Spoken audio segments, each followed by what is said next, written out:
अस्सलामु अलैकुम। Welcome to my channel. पेशे खिदमत है एक ऐसे शख्स की दास्तान जिसे बेपनाह कुव्वतें हासिल थीं। एपिसोड 1। जून की कड़ी धूप पौधों को झुलसाए दे रही थी। गर्म हवा के थपेड़े यूं महसूस हो रहे थे जैसे आग की लपटें चारों तरफ बिखरी हुई हों। बदन के खुले हुए हिस्सों में शदीद जलन हो रही थी। हालांकि मैंने तौलिया भिगोकर सर और चेहरे के गिर्द लपेट लिया था, लेकिन उसकी नमी सिर्फ चंद लम्हात साथ दे सकी। इसके बाद वो खुश्क हो गया। ताहम अब वो मेरे चेहरे के गिर्द कसा हुआ था और किसी हद तक सुकून दे रहा था। पैडल इस तरह गर्म हो रहा था जैसे उसे आग में तपाया गया हो। रबड़ के पैड गोया पिघल रहे थे। मुझे एहसास हो रहा था कि मैं ज़्यादा देर सफ़र जारी ना रख सकूंगा। ये नागहानी मुझ पर बस अचानक ही आ पड़ी। मुल्तान और उसके नवाह की गर्मी ज़रबुल मिसल है। आफरीदा ने मना किया था कि मोटरसाइकिल से इतना लंबा सफ़र ना करूं, लेकिन कसूर मेरा भी ना था। मैं इतनी सुबह घर से निकल आया था कि धूप तेज़ होने से पहले अपनी मंजिल पर पहुंच जाऊं। 10 साढ़े 10 बजे तक अपना काम करूं, फिर आराम करूं, और जब सूरज ढल जाए तो वापसी का सफ़र तय करूं। लेकिन मुल्तान से तकरीबन 20 मील दूर निकला था कि मोटरसाइकिल गड़बड़ कर गई। पता नहीं कम वक्त में क्या हो गया था। चारों तरफ जंगल बियाबान, दूर दूर तक किसी इंसानी आबादी का वजूद नहीं। मजबूरन टूल बॉक्स निकाला और मोटरसाइकिल एक घने दरख्त के नीचे खड़ी करके मैं उसकी देखभाल में मसरूफ़ हो गया। प्लग साफ किया, हर वो मुमकिन चीज़ देख ली जिसकी वजह से ये गड़बड़ हो सकती थी। लेकिन मोटरसाइकिल स्टार्ट न हुई। सूरज उभरने लगा और उसका उठान ही ऐसा था कि आने वाले वक्त का तस्वुर किया जा सकता था। दर हकीकत मैं सख्त परेशान हो गया। ये आम शाहराह नहीं थी। सफ़र को मुख्तसर करने के लिए मैंने एक छोटा रास्ता इख्तियार किया था जो शाहराह से हटकर था। लेकिन यही चीज़ मेरे लिए मुसीबत बन गई। पैदल चलकर अगर किसी सड़क तक पहुंचने की कोशिश करता तो कई घंटे लग जाते, क्योंकि चलती हुई सड़क यहाँ से तकरीबन 8-9 मील थी। मजबूरन मोटरसाइकिल में लगा रहा और इस परेशानी में तकरीबन 3 घंटे लग गए। समझ में नहीं आ रहा था कि क्या करूं। थोड़ा सा पानी साथ ले लिया, जो इस वक्त मेरा हमदर्द था। एक एक कतरा संभाल संभाल कर खर्च कर दिया था। अब इसके सिवा कोई और चारेकार नहीं था कि इसी दरख्त के नीचे आराम करूं और जब धूप ढल जाए तो पैदल सड़क तक पहुंचने की कोशिश करूं। मोटरसाइकिल को घसीट कर ले चलता तो मेरे बस की बात ना थी। 11:45 बजे थे। तबीयत में शदीद झिल्लाहट थी। जी चाह रहा था कि मोटरसाइकिल को आग लगा दूं। काफ़ी देर तक दरख्त के नीचे बैठने के बाद मैंने एक बार फिर दिमाग ठंडा करके टूल बॉक्स निकाला और मोटरसाइकिल के करीब पहुंच गया। पेट्रोल खोलकर मैंने उसे किक लगाई और उछल पड़ा। इंजन स्टार्ट हो चुका था। नामुमकिन, ये कैसे हुआ खुद ब खुद? देर तक यकीन नहीं आया। इंजन को इस तरह स्टार्ट रहने दिया। मुझे यकीन था कि ये मोटरसाइकिल का मजाक है, अभी वो दोबारा बंद हो जाएगा। लेकिन इंजन चलता रहा, मोटरसाइकिल बंद नहीं हुई। 1 बजने में 20 मिनट बाकी थे। समझ में नहीं आ रहा था कि क्या करूं। बहरहाल तौलिया भिगोकर सर के गिर्द लपेटा और मोटरसाइकिल पर बैठकर चल पड़ा। दोपहर हो चुकी थी और आसमान से आग बरस रही थी। अहले मुल्तान ने एक बुजुर्ग दरवेश के साथ बदसलूकी की थी, जिसका नतीजा आज तक भुगतता जा रहा था। शम्स मजजूब थे, भूखे थे। गोश्त का एक टुकड़ा लेकर घर घर गए। लोगों से दरख्वास्त की कि उन्हें यह टुकड़ा भूनने की इजाज़त दी जाए, लेकिन किसी ने तवज्जो न दी। भूखे दरवेश ने आसमान पर चमकते सूरज को देखा और बोला, तूने देखा ये लोग कितने वैशी हैं। किसी ने मुझे गोश्त भूनने की इजाज़त नहीं दी। क्या तू भी मेरा साथ ना देगा? तू भी शम्स, मैं भी शम्स। क्या तू भी गोश्त भूनने में मेरी मदद नहीं करेगा? अहले मुल्तान का कहना है कि सूरज इतना नीचे झुकाया कि ज़मीन उबलने लगी। कुओं का पानी गर्म होकर भाप देने लगा। गोश्त का टुकड़ा भुन गया और मजजूब उसे खा के रुखसत हुए। लेकिन अहले मुल्तान आज तक भुन रहे हैं। उन्हें अपनी बेहिसी का पूरा पूरा तावान अदा करना पड़ा है। गर्म लू के थपेड़े मुझे निढाल किए दे रहे थे। मेरी आंखें किसी ऐसी पनाह की तलाश में भटक रही थीं जहां थोड़ा सा साया हो और मैं रुक कर दम ले सकूं। मुझे यकीन था कि अगर थोड़ी देर तक और चलता रहा तो किसी हादसे का शिकार हो जाऊंगा। मुमकिन है लू लग जाए और मेरा बदन उस शदीद गर्मी को बर्दाश्त ना कर सके। आंखें चारों तरफ भटक रही थीं। पहले भी 2-4 बार इस रास्ते से गुजर चुका था, लेकिन कभी इस बात पर तवज्जो नहीं दी थी कि रास्ते में क्या क्या है। हाँ, जो चीज़ें खुद ब खुद नजर आ जाती थीं या इस पगडंडी के कुर्बा जवार में थी, उनके बारे में बस थोड़ी सी मालूमात थी। ज्यादा दूर नहीं चला हूँगा कि दफअतन बाएं सिमत कुछ स्याह स्याह धब्बे नजर आए। गालिबन दरख्त थे। फासला 2 या 2.5 फरलांग से ज्यादा ना होगा। दरख्तों का ये झुंड उस लकोदिक मैदान में तनहा खड़ा था। मैंने इस शदीद गर्मी और धूप से बचने के लिए यही सोचा कि तमाम वसवसे और खदशात ज़हन से निकालकर उन दरख्तों के साए में पनाह ले लूं। जान है तो जहान है। धूप ढल जाएगी तो अपनी मंजिल पर पहुंचने की कोशिश करूंगा। वापसी आज ना हुई तो कोई हर्ज नहीं है। बच्चे परेशान जरूर होंगे, लेकिन मैं उनके दरमियान जिंदा वापस जाऊं तो यही मेरी और उनकी खुशकिस्मती और खुशबख्ती होगी। चुनाचे खुदा का नाम लेकर मोटरसाइकिल पगडंडी से उतार दी और ऊंचे नीचे नाहमवार रास्ते को तय करता हुआ दरख्तों के उस झुंड की जानिब चल पड़ा। रास्ते में खारदार झाड़ियां बिखरी हुई थीं और बाज़ जगह दरख्तों के उस झुंड तक पहुंचने का रास्ता बंद ही हो गया था।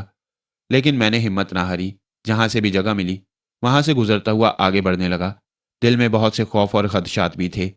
ऐसी झाड़ियों में उड़ने वाले सांप बकसरत पाए जाते हैं। मुल्तान और उसके नवाह में इन सांपों की बहुतात है।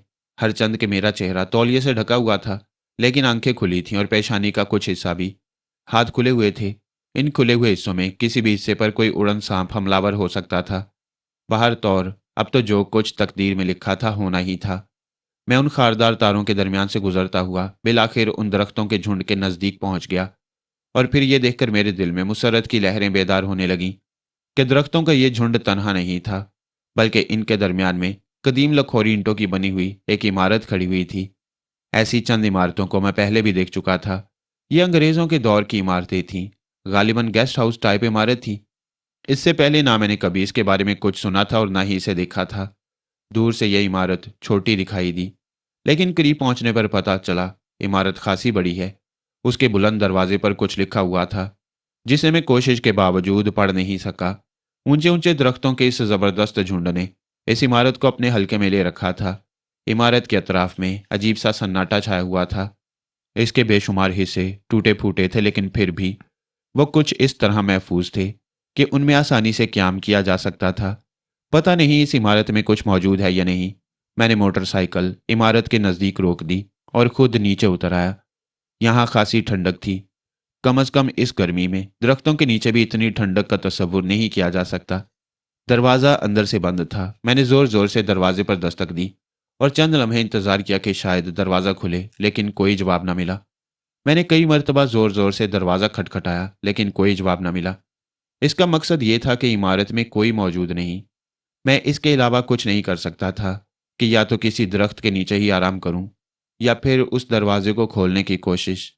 पता नहीं कोई यहाँ मौजूद था या नहीं, लेकिन अभी मैं दरवाजे के पास से पलटा भी नहीं था कि मेरे कानों में एक ऐसी आवाज़ आई जैसे मकान के अंदर कोई हरकत हुई हो। फिर दाएं जानिब की ऊंची खिड़की के पट हल्की सी चिड़चिड़ाहट के साथ खुले। गालिबन किसी ने खिड़की खोलकर मुझे देखा था। इसके बाद यह खिड़की बंद हो गई। देखने वाला अब यकीनन दरवाज़ा खोलने के लिए आ रहा होगा। मैं दरवाजे के पास खड़ा रहा। अंदर फिर किसी के हौले हौले चलने की आवाज़ कानों में आई। यह आवाज़ पैरों में पहनने वाले भारी स्लीपरों के फर्श पर घसीटने की आवाज़ से मिलती थी। फिर मैंने दरवाजे की आहनी जंजीर की खड़खड़ाहट सुनी और लकड़ी का बना हुआ मजबूत और बुलंद दरवाज़ा आहिस्ता आहिस्ता खुलने लगा। दरवाज़ा खुला और मुझे अपने सामने एक आदमी खड़ा दिखाई दिया, लेकिन उसे देखकर मेरे बदन में खौफ की एक झुरझुरी सी दौड़ गई। मुझे यूं महसूस हुआ जैसे मेरी रीढ़ की हड्डी पर किसी ने सर्द उंगली रख दी हो। वो एक पस्ता कामत और छोटे शानों वाला मजबूत बदन का आदमी था, जिसका गोल चेहरा बहुत ही अजीब लग रहा था। खोपड़ी बिल्कुल गंजी थी। गर्दन से लेकर टखनों तक उसने स्याह रंग का मोटे कपड़े का चौगा पहन रखा था। लेकिन इन तमाम अजीब बातों के अलावा जिसने मेरे हवास पर लर्जा तारी कर दिया, वो ये थी कि उस शख्स के चेहरे पर ना भवें थी ना आंखें। उस अजीबोगरीब शख्स की पुश्त पर मैंने एक औरत को देखा। दराज कामत और खूबसूरत। मर्द जितना बदवज़ा और बदसूरत था, औरत उतनी ही हसीन और दिलकश थी। सुडोल बदन की मालिक ये औरत भी मुकामी लोगों के लिबास में नहीं थी, बल्कि इसके बदन पर भी काले कपड़े का एक चोगा मौजूद था। लेकिन स्याह चोगे में उसका चेहरा चौदहवीं के चांद की मानंद चमक रहा था। लेकिन इस खूबसूरत और दिलकश चेहरे पर भी कोई ऐसी बात थी जिसे देखकर मेरे दिल में खौफ के जज्बात बेदार हुए बगैर न रह सके। उसके चेहरे पर एक अजीब सी सफाकी थी। होंठों पर फैली हुई मुस्कुराहट से यूं लगता जैसे वो कोई ऐसी बात सोच रही हो जो बहुत खौफनाक हो। वो मुझे टिकटिकी बांध कर देख रही थी। मैं उसकी आंखों से आंखें नहीं मिला सका और मैंने फौरन उस पर से निगाहें हटा लीं। उन दोनों का जायजा लेने में मुझे 1 मिनट से ज्यादा नहीं लगा। मैंने रुक रुक कर उन्हें अपना हाल सुनाया और सिर्फ थोड़ी देर के लिए मकान में पनाह लेने की दरख्वास्त की। वो खामोशी से मेरी बात सुनते रहे। फिर हसीन औरत ने झुककर मर्द के कान में कुछ कहा और मर्द भारी लहजे में बोला, अंदर आ जाओ। वह दरवाजे के पास से हट गया اور میں خوف زدہ ہونے کے باوجود بے اختیار دروازے کی دہلیز کو پار کر گیا۔ اگرچہ میں اس مکان کی حیت اور اس میں رہنے والے دو پراسرار افراد کی شکل و صورت، لباس اور انداز گفتگو سے کسی قدر سراسیمہ ہو گیا، تاہم اب میرے لیے مکان میں داخل ہونے کے علاوہ اور کوئی چارہ نہیں تھا۔ دوسری صورت یہ تھی کہ میں خود کو شدید دھوپ اور لو کے تھپیڑوں میں چھوڑ دیتا، یوں ہی کہیں میری لاش پڑی پائی جاتی۔ باہر تو اور مجھے نہیں معلوم کہ مرد کہاں چلا گیا، البتہ عورت نے مجھے اپنے پیچھے آنے کا اشارہ کیا اور مکان کی پہلی منزل کے ایک کمرے میں لے گئی۔ میں نے دیکھا کہ چلتے وقت اس کے پیروں میں ہلکی سی آہٹ بھی پیدا نہیں ہوتی۔ وہ مجھے جس کمرے میں لے گئی وہ شاید خوابگاہ کے طور پر استعمال ہوتا تھا، کیونکہ میں نے ایک ہی نظر میں دیکھ لیا کہ کمرے کے ایک گوشے میں نہایت آرام دہ بستر موجود ہے، اور وہ مسہری جس پر بستر بچھا ہوا تھا فرش سے بے حد اونچی تھی اور اتنی بڑی تھی کہ اس پر 4-5 آدمی بیک وقت سو سکتے تھے۔ عورت کمرے میں داخل نہیں ہوئی بلکہ دروازے پر ہی رک گئی۔ اس کے لبوں پر ایک پراسرار مسکراہٹ پھیلی ہوئی تھی۔ پھر اس نے گردن کے اشارے سے مجھے رخصتی سلام کیا اور واپسی کے لیے مڑ گئی۔ پھر اس نے دروازہ شاید باہر سے بند کر دیا۔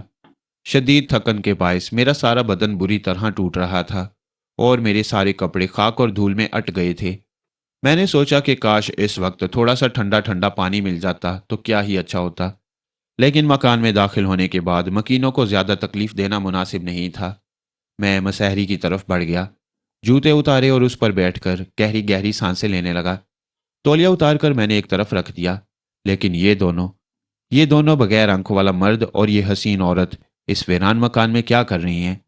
یہ دونوں مجھے اس دنیا کی مخلوق معلوم نہیں ہوتے تھے۔ کہیں میں بدروحوں کے چکر میں تو نہیں پھنس گیا؟ میرے بدن میں جھرجھری سی دوڑ گئی۔ ان دونوں کا انداز کچھ ایسا ہی تھا۔ ویران علاقے کا یہ مکان درختوں کے جھنڈ میں گھرا ہوا یقیناً انگریزوں کے زمانے کی کوئی یادگار عمارت تھی، لیکن کیا تھی مجھے اس سلسلے میں کچھ نہیں معلوم۔ تھک کر میں بستر پر لیٹ گیا۔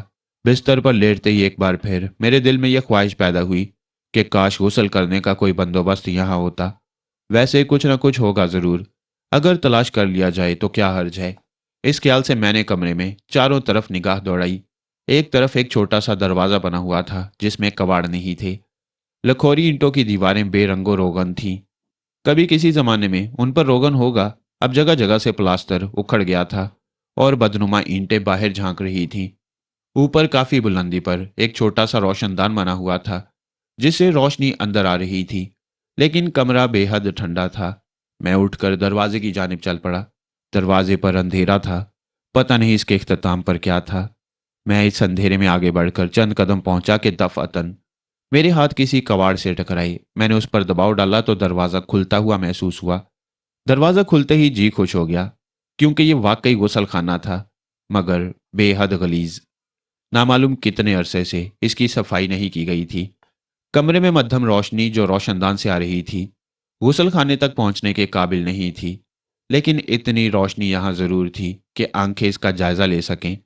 میں کچھ اور آگے بڑھ گیا اور پھر میں نے ٹنکی میں لگی ہوئی ٹونٹی کھول دی۔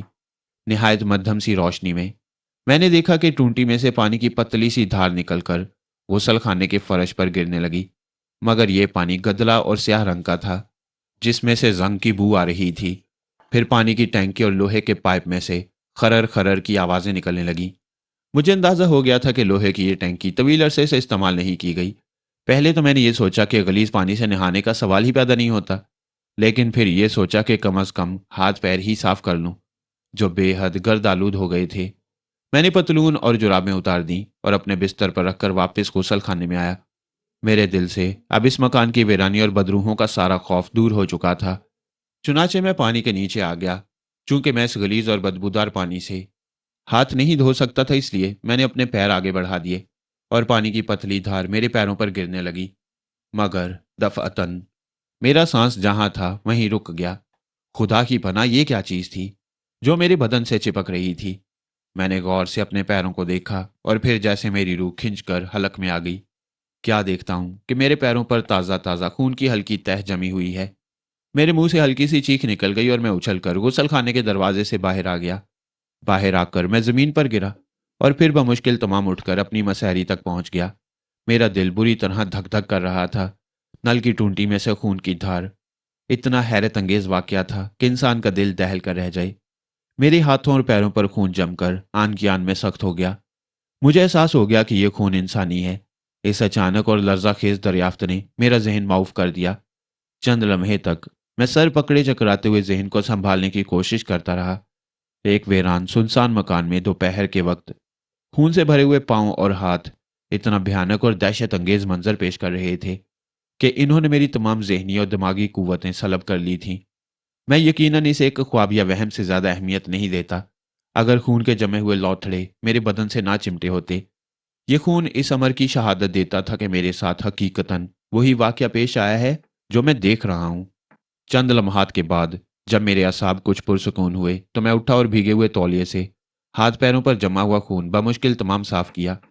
بلا شبہ یہ انسانی خون تھا، بالکل تازہ۔ دہشت سے میرے بدن کا رونگٹا رونگٹا کھڑا ہو گیا تھا۔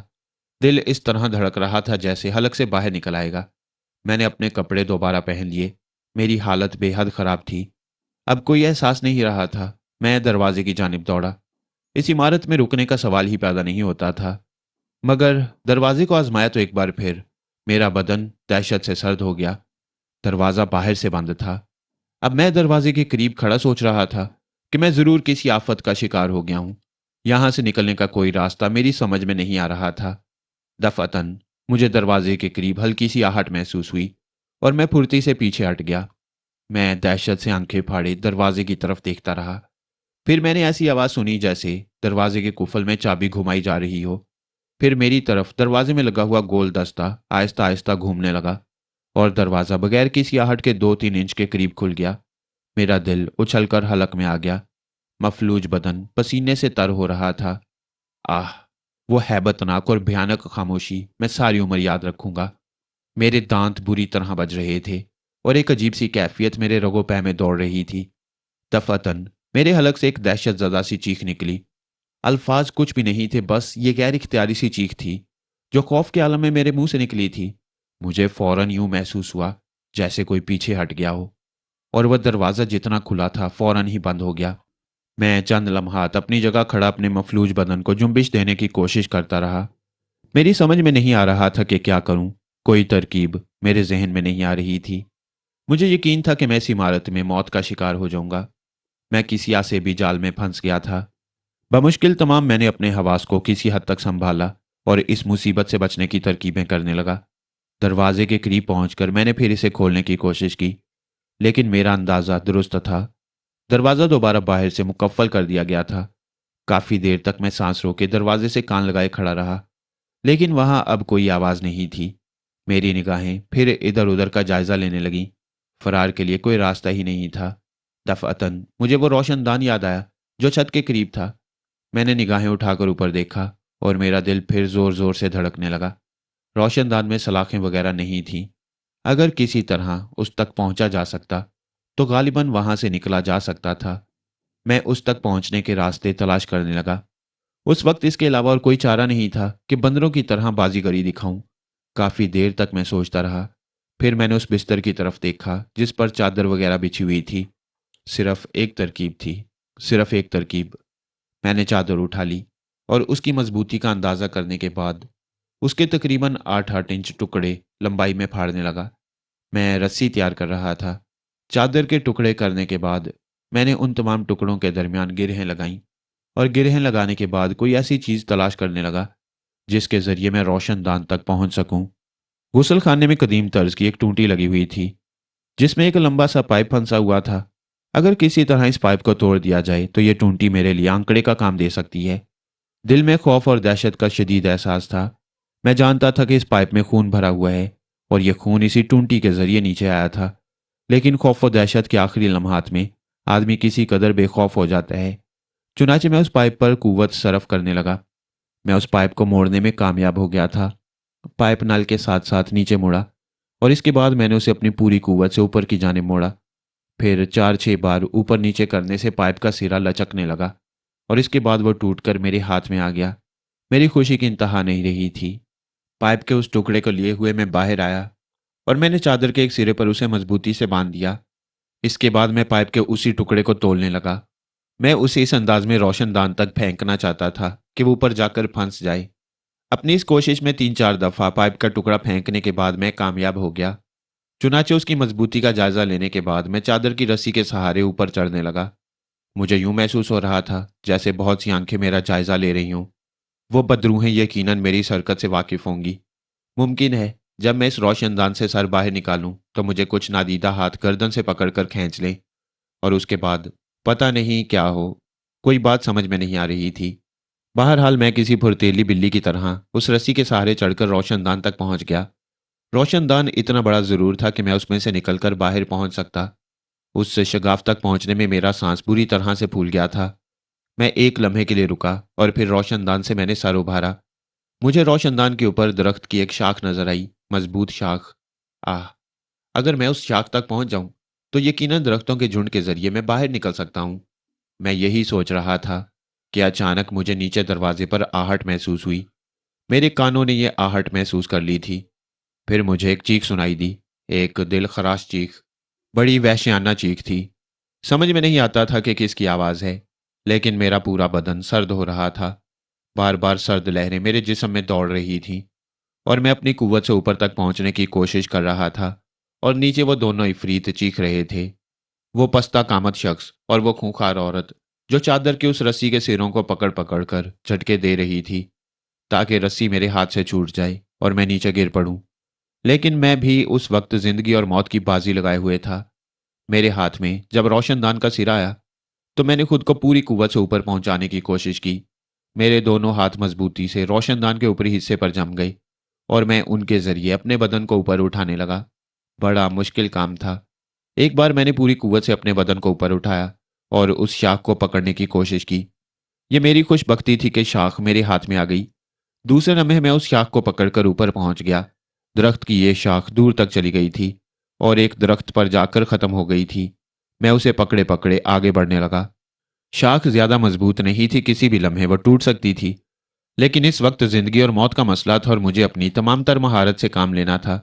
हालांकि सच्ची बात तो ये थी कि इस वक्त इन कोशिशों में मेरी महारत शामिल नहीं थी। जिंदगी बचाने का खौफ मेरे असाब को मुतहर्रिक किए हुए था। मैं दूसरे दरख्त पर पहुंचा और वहां से तीसरे दरख्त पर, और इसके बाद मैंने अपने आप को दरख्तों के उस झुंड में पाया जो इस इमारत के बाहर था। मैं उससे नीचे कूद गया। यही शुक्र था कि मोटरसाइकिल मैंने बाहर खड़ी की थी। मुझे यूं महसूस हो रहा था जैसे चारों तरफ से नादीदा रूहें मुझे पकड़ने के लिए दौड़ रही हों। मेरे एसाब काबू में नहीं थे, लेकिन बस न जाने कौन सी पोशीदा कुव्वत थी जो काम कर रही थी। मोटरसाइकिल ने उस वक्त धोखा नहीं दिया और एक ही किक में स्टार्ट हो गई, और मैं उसे लिए हुए इस तरह बेतहाशा दौड़ा कि किसी भी लम्हे किसी छोटे से पत्थर से भी टकरा जाता तो यकीनन मोटरसाइकिल समेत 4-5 कलाबाजियां खा जाता। थोड़ी ही देर के बाद मैंने अपने आप को उस पगडंडी पर महसूस किया जहां से मैंने इस मनहूस मकान की जानिब रुख किया था। यह मेरी जिंदगी का पहला खौफनाक वाकया था। इससे पहले दूसरों के मामलात देखे थे या कुछ बुजुर्गों से इस किस्म के वाकयात सुने थे। अब न शदीद गर्मी का एहसास था न लू का, बस मोटरसाइकिल दौड़ रही थी और फासले कम हो रहे थे। यहां तक कि दूर से मतलूबा जगह नजर आ गई। यही मेरी मंजिल थी। गौस शाह पुराने ठेकेदारों में है। आगा जान से इनकी 32 साल पुरानी दोस्ती है। मुल्तान और इसके निवाह में बेशतर सरकारी और गैर सरकारी इमारतें इनकी बनाई हुई हैं। इनकी बनाई हुई काफ़ी इमारतों में इलेक्ट्रिक फिटिंग मैंने ही कराई है। सबसे पहले वो मुझसे ही रब्ता करते हैं और उनकी इलेक्ट्रिक फिटिंग और सैनिटरी फिटिंग का ठेका मुझे ही मिलता है।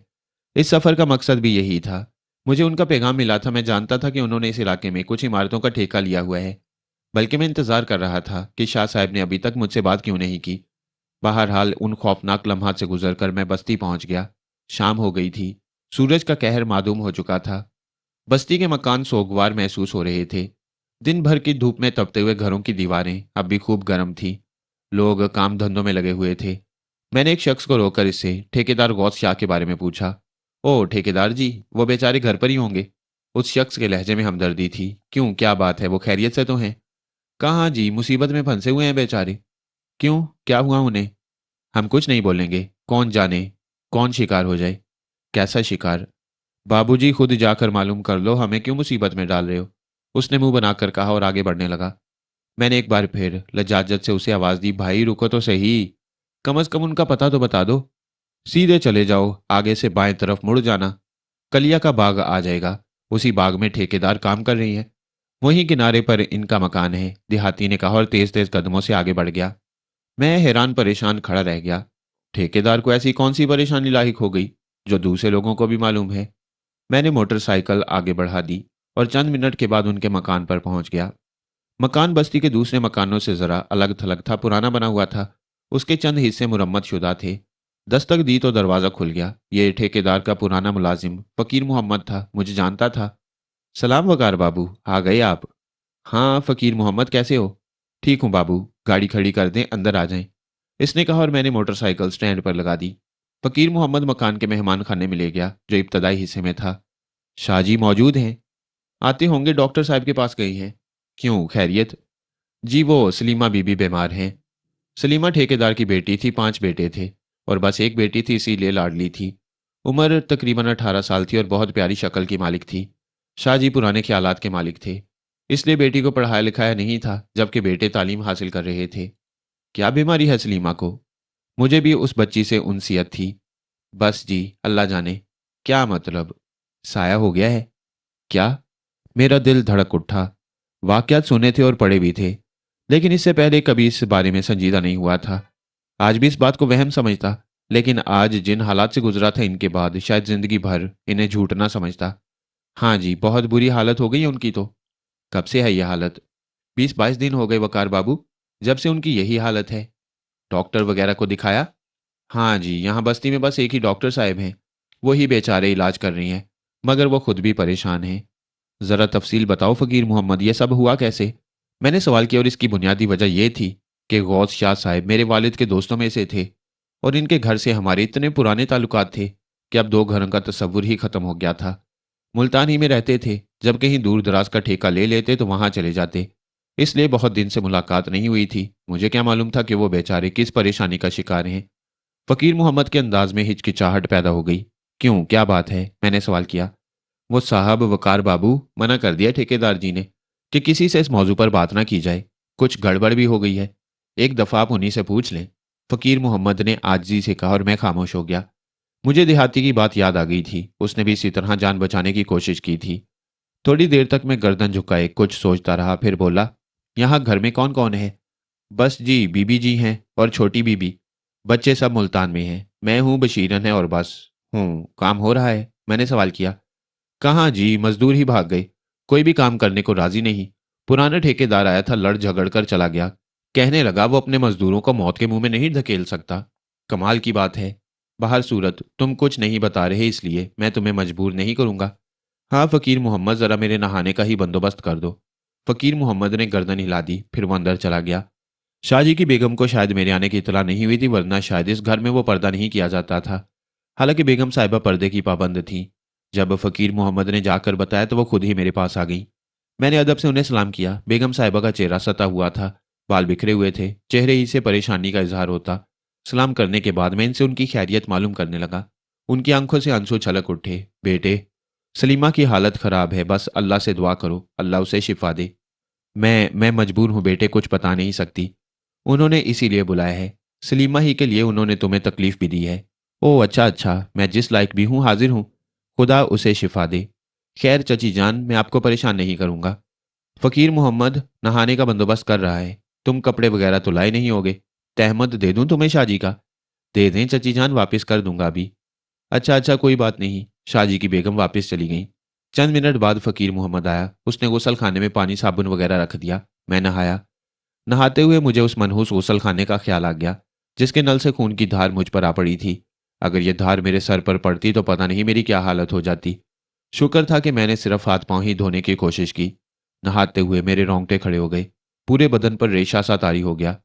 किसी को यह कहानी सुनाऊंगा तो पता नहीं कोई यकीन करे या ना करे, लेकिन मैं जिन हालात से गुजर चुका था वो जिंदगी और मौत के हालात थे। मैंने अपनी सारी जिंदगी में इससे ज्यादा भयानक मंजर और कहीं नहीं देखा। वो दोनों मनहूस शक्लें रह रहकर मेरी निगाहों से गुजर रही थीं। मैंने तय कर लिया था कि अब इस रास्ते से कभी वापस नहीं जाऊंगा, बल्कि उस रास्ते ही को ख़त्म कर दूंगा। नहाते हुए मेरे बदन में फुरेरियां सी दौड़ती रहीं। हालांकि गर्मियों का मौसम था और इस वक्त भी अच्छी खासी गर्मी थी, लेकिन मुझे यूं महसूस हो रहा था जैसे दिसंबर की यकबस्ता रात में पानी से नहा रहा हूं। खुदा खुदा करके गुसल किया, अपने वही कपड़े पहन लिए और तहमद उतार कर फ़कीर मोहम्मद के हवाले कर दिया। ड्योढ़ी में वापस आया तो बेचारी बेगम साहिबा ने मेरे लिए खाने पीने का बंदोबस्त कर दिया था। शाहजी अभी तक नहीं आए थे। मैं खाना खा ही रहा था कि शाहजी पहुंच गई। उनके चेहरे से शदीद परेशानी का इजहार होता था। دھوپ میں تپتے ہوئے وہ پتہ نہیں کہاں سے آئے تھے۔ مجھے کھانا کھاتے دیکھ کر مطمئن انداز میں کہا، کھاؤ میاں کھانا کھاؤ، میں ذرا منہ ہاتھ دھو کر آتا ہوں، آپ بھی میرے ساتھ آئیے شاہ صاحب۔ نہیں میاں تم کھاؤ، میں ابھی آیا۔ وہ اندر چلے گئے۔ تھوڑی دیر کے بعد وہ منہ ہاتھ وغیرہ سے فارغ ہو کر میرے پاس آ بیٹھے۔ ان دنوں بھوک اڑ گئی ہے وقار میاں، بس خدا سے دعا کرو خدا ہماری مصیبت دور کر دے۔ ٹھیکیدار صاحب میں بڑا پریشان ہوں، بستی میں داخل ہوا تو ایک دیہاتی نے آپ کی پریشانی کے بارے میں بتایا، پھر فقیر محمد نے بتایا، اور جب چچی جان سے پوچھا، لیکن تینوں میں سے کسی نے تفصیل نہیں بتائی۔ منع کر دیا ہے میاں مولوی صاحب نے، کہا ہے کہ کسی سے کچھ نہ کہنا، بس جس قدر ممکن ہو سکے ان واقعات کو دوسروں کے سامنے دہرانے سے گریز کرنا۔ مگر تمہاری اور بات ہے، میں یہ خطرہ مول لوں گا، شاہ صاحب نے کہا، اور میں حیرت سے ان کی شکل دیکھنے لگا۔ شاہ جی کسی سوچ میں ڈوب گئے تھے، بڑی ہمت والے آدمی تھے، ہر طرح کے حالات سے نمٹنے کی اہلیت رکھتے تھے۔ حالانکہ عمر اچھی خاصی تھی لیکن صحت جوانوں کی سی تھی۔ اس وقت وہ مجھے جتنا پریشان نظر آئے، میں نے انہیں اتنا پریشان اس سے پہلے کبھی نہیں دیکھا۔ چند لمحات وہ گہری سوچ میں رہے، پھر بولے، میں نے یہ ٹھیکہ لیا تھا، اس کے بارے میں تم کو بھی معلوم ہوگا؟ جی ہاں، بلڈنگیں بننی ہے وہاں، ایک باغ کٹوانا پڑا، ویسے بھی کافی پرانا باغ تھا اور بنجر ہیسا پڑا ہوا تھا، عام طور سے درخت سوکھ گئے تھے کیونکہ یہاں ان کی کوئی دیکھ بھال نہیں کر سکتا۔ اس کی وجہ؟ میں نے سوال کیا۔ وجہ یہی سنی تھی میں نے کہ باغ آسیب زدہ ہے، بہت عرصہ سے درختوں پر پھل نہیں آئے تھے، اس کا مالک اسے بیچنا چاہتا تھا، گورنمنٹ کو یہاں کچھ کام کرنا تھا، اس لیے اس نے رہائش کے لیے یہاں بلڈنگیں بنوانے کا ٹھیکہ دیا۔ مجھے یہاں 60 مکانات بنوانے تھے جن کا نقشہ وغیرہ سب پاس ہو چکا تھا، میں نے کھدائی شروع کرا دی، درخت کٹوانے میں بھی تقریباً 2 یا 2.5 مہینے لگ گئے تھے، اور پھر وہ مسئلہ شروع ہو گیا جس نے آگے چل کر ایک پریشان کن شکل اختیار کر لی۔ کیا مسئلہ شاہ جی؟ وہی تو مجھے پوچھنا ہے، میں نے کہا۔ ایک بہت پرانا درخت تھا، وہاں کسانوں کا کہنا ہے کہ یہی درخت اصل میں آسیب زدہ تھا۔ کچھ ایسے آثار بھی ملے جن سے مجھے اندازہ ہو گیا کہ لوگوں کا کہنا غلط نہیں۔ میاں بڑی لمبی عمر دی ہے خدا نے، طویل زندگی گزار چکا ہوں، اور اس طویل زندگی میں دنیا کے نامعلوم کتنے سرد گرم دیکھے ہیں، لیکن جن واقعات سے ابو صاحب کا پڑا ہے ان سے کبھی نہیں پڑا تھا۔ میں نے درخت کٹوایا، خود اپنی نگرانی میں میں نے درخت کی کٹائی شروع کرائی تھی۔ اس وقت دوپہر کا وقت تھا، مزدور درخت کی جڑیں کھود رہے تھے کہ درخت کی جڑ کے ایک حصے میں انہیں ایک قبر ملی۔ یہ قبر عجیب و غریب تھی، کھدائی سے برآمد ہوئی تھی۔ کتبہ اس کا کیا تھا کچھ لکھا ہوا نہیں تھا۔ جب ہم نے کتبہ توڑوایا تو اس کے نیچے لوہے کا ایک ڈھکن برآمد ہوا۔ مزدور بیچارے یہ ڈھکن دیکھ کر خوفزدہ ہو گئے۔ اول تو درخت کی جڑ میں قبر دیکھ کر ہی چند مزدوروں کے ہاتھ پیر پھول گئے تھے، اور انہوں نے مجھ سے کہا تھا کہ یہ کہیں کسی بزرگ وغیرہ کی قبر نہ ہو۔ میں نے کہا کہ اب مجبوری ہے، عمارتیں تیار کرنے کے لیے کھودنا ہی پڑے گا۔ ویسے میں نے یہ بھی سوچا تھا کہ اگر واقعی قبر ہی نکلی تو پھر حکومت سے رابطہ قائم کر کے کہوں گا کہ یہ جگہ چھوڑ دی جائے اور نقشہ سے یہ مقام ہٹا دیا جائے۔ باہر طور لوہے کا ڈھکن دیکھ کر میرے ذہن میں ایک اور شبہ گزرا۔ میں نے سوچا کہ کہیں اس درخت کی جڑ میں کوئی خزانہ وغیرہ نہ دفن ہو۔ انسان لالچ کا پتلا ہوتا ہے، سچی بات یہ ہے کہ میرے دل میں لالچ آیا تھا۔ میں نے مزدوروں کو وہاں سے ہٹایا اور اس ڈھکن کی صفائی کرنے لگا۔ خود میں نے اپنے ہاتھوں سے یہ کام کیا تھا۔ صفائی کرنے کے بعد مجھے ایک اور چیز نظر آئی۔ لوہے کے ڈھکن پر ایک سریا لگی ہوئی تھی اور اس سریا میں ایک تالا پڑا ہوا تھا، تالا بند تھا، وہ زنگ خوردہ ہو چکا تھا۔ مجھے اب یقین ہو گیا تھا کہ کوئی خاص ہی بات ہے۔ مزدوروں کو میں نے وہاں سے بالکل ہی دور ہٹا دیا، پھر میں نے ہتھوڑے مار مار کر وہ تالا توڑا اور قبر کا ڈھکن کھول دیا۔ تقریباً 4 فٹ گہرا گڑھا تھا، بالکل چکور گڑھا جو اندر سے بالکل صاف و شفاف پڑا ہوا تھا۔ گڑھے میں سیاہ رنگ کا صرف ایک پتھر پڑا ہوا تھا، لیکن جیسے ہی میری نگاہ اس پتھر پر پڑی، پتھر سے دھواں نکلنے لگا، عجیب و غریب سفید رنگ کا دھواں۔ میں گھبرا کر پیچھے ہٹ گیا۔ دھواں تم یقین کرو اس انداز میں بلند ہوا تھا جیسے کوئی انسانی حیولہ ہو۔ چند ہی لمحات کے بعد قبر سے باہر نکل گیا۔ سیاہ رنگ کا پتھر اب وہاں موجود نہیں تھا۔ یہ دیکھ کر میرے ہوش اڑ گئے۔ میں نے ایسے پراسرار واقعات بھلا کاہے کو دیکھے تھے؟ میں سوچ میں ڈوب گیا۔ میں نے ڈھکن اسی طرح بند کر دیا اور واپس گھر آ گیا۔ میرا ذہن پریشان تھا۔ مزدوروں کو چونکہ صورتحال کا علم نہیں تھا، اس لیے وہ تھوڑی دیر کے بعد دوبارہ اپنے کام میں مصروف ہو گئی۔ انہوں نے درخت کی جڑیں کھود کر اسے گرا دیا۔ اس کے بعد وہ درخت وہاں سے ہٹا دیا گیا، گڑھا بھی برابر کر دیا گیا تھا، لوہے کا ڈھکن وغیرہ نکال کر ایک طرف کباڑ خانے میں ڈال دیا گیا۔ پتہ نہیں کیوں میرے ذہن پر ایک خوف سا طاری تھا۔ مجھے وہ دھواں رہ رہ کر یاد آ رہا تھا۔ میں نے اپنے گھر میں بھی کسی سے اس کا تذکرہ نہیں کیا، لیکن یہ خیال بار بار دل میں آتا تھا کہ کہیں واقعی وہ کسی بزرگ کی قبر نہ ہو، کہیں اس کی وجہ سے میرے سر پر پریشانیاں نازل نہ ہوں۔ اور وقار میاں اس دن سے میری مصیبتوں کا آغاز ہو گیا۔ رات کو میں سو رہا تھا کہ اچانک چھت پر مجھے قدموں کی آہٹیں سنائی دیں۔ یہ مکان میں تمہیں اس کے بارے میں بتاؤں، بہت عرصے سے بند پڑا ہوا تھا۔ कभी किसी ने इसे बनवाया था, लेकिन सुना है कि इस मकान का मालिक कभी इस मकान में नहीं आया। ये मकान किसका था और किसकी मलकियत था, इसके बारे में आज तक मालूम नहीं हो सका। हुकूमत के कागजात में उसका कोई तज़किरा नहीं। मैं क्योंकि यहाँ बाग में काम कराने वाला था, इसलिए मुझे किसी रिहाइशगाह की ज़रूरत भी थी। मैंने हुकूमत की इजाज़त से इस मकान में अपना क़याम कर लिया। बच्चे तो सभी पढ़ाई में लगे हुए हैं। मैंने सोचा कि इस घर में मैं रहूँगा। मेरी बीवी ने मुझसे कहा कि लंबा काम है, इसलिए वो वहाँ रहकर क्या करेगी। सलीमा भी मेरे पीछे पड़ गई। चुनाचे मैं इन दोनों को भी यहाँ साथ ले आया। मकान में आए हुए तकरीबन 2 ढाई महीने हो चुके थे मुझे, और इन 2 ढाई महीनों में कोई ऐसी बात नहीं हुई थी जो मेरे लिए शुबह का बाइस होती। इसलिए मुझे कोई परवाह नहीं थी। सलीमा वगैरह को भी यहाँ का माहौल बेहद पसंद था। गर्मी तो यहाँ हस्बे मामूली होती है, लेकिन रातें खुशगवार हो जाती हैं। हाँ, तो मैं तुम्हें बता रहा था कि मुझे आहटें सुनाई दी। मैं चौंक पड़ा। मैंने सोचा कहीं कोई चोर वगैरह ना हो। लाठी और टॉर्च लेकर ऊपर पहुंचा, लेकिन छत पर किसी इंसान का कोई वजूद नहीं था। अलबत्ता मैंने जमीन पर एक जगह खून पड़ा हुआ देखा। टॉर्च की रोशनी में मुझे ये खून साफ नजर आ रहा था। मुझे बड़ी हैरत हुई। मैंने चारों तरफ घूम फिर कर देखा, लेकिन कुर्बो जवार में कोई नहीं था। अचानक नीचे से सलीमा के चीखने की आवाज़ सुनाई दी। वो दहशत से हलक फाड़ फाड़ कर चीख रही थी, और इसके चीखने की वजह से मेरी बीवी भी खौफ से चीख पड़ी। वो सोते से जागी थी। बाहर तो और मैं नीचे की तरफ दौड़ा। नीचे पहुंचकर मैंने सलीमा की हालत देखी। आह, मैं तुम्हें बता नहीं सकता वकार, क्या कैफियत थी उसकी। उसकी जुबान तकरीबन 6 इंच बाहर लटक आई थी, और आंखों के डेले खौफनाक अंदाज में फटे हुए थे और सुरख हो रहे थे। इसके दोनों हाथ फैले हुए थे और इसके हलक से खौफजदा सी चीखें निकल रही थी। मेरी बीवी उसकी शक्ल देखकर खौफ से बेहोश हो गई थी। फिर मैंने सलीमा के सर के बालों को हवा में इस तरह घूमते देखा जैसे कोई फिरकनी फिर रही हो। उस पर किसी आसेब का साया हो गया था। मेरा दिल खौफ और दहशत से धड़कने लगा। मेरी समझ में नहीं आ रहा था कि क्या करूं। तकरीबन आधे घंटे तक सलीमा की यही कैफियत रही। वो एक जगह खड़ी रही। उसने अपना एक पाँव उठा रखा था। फिर आहिस्ता आहिस्ता उसने पाँव नीचे रख दिया। उसके हाथ भी लटक गए और जुबान अंदर हो गई, और डेले अपनी जगह वापस आ गए। लेकिन इसके साथ ही वो धड़ाम से जमीन पर आ रही। मैं हैरत से बुत बना उसके सामने खड़ा हुआ था। इस आध घंटे का मुझे एहसास भी नहीं हुआ। जब उसकी ये कैफियत हो गई तो अचानक मुझे इस कैफियत का एहसास हुआ, और मैं उसकी तरफ दौड़ पड़ा। मैंने उसके बदन को उठाने की कोशिश की, लेकिन वकार मियाँ, कसम खाकर कहता हूँ, उसका बदन मनोवजनी था। मैंने उसकी गर्दन में हाथ डालने के लिए उसे सिरकाने की कोशिश की, तो उसे ना सिरका सका। तुम सलीमा को अच्छी तरह जानते हो, नर्म और नाजुक सी लड़की है।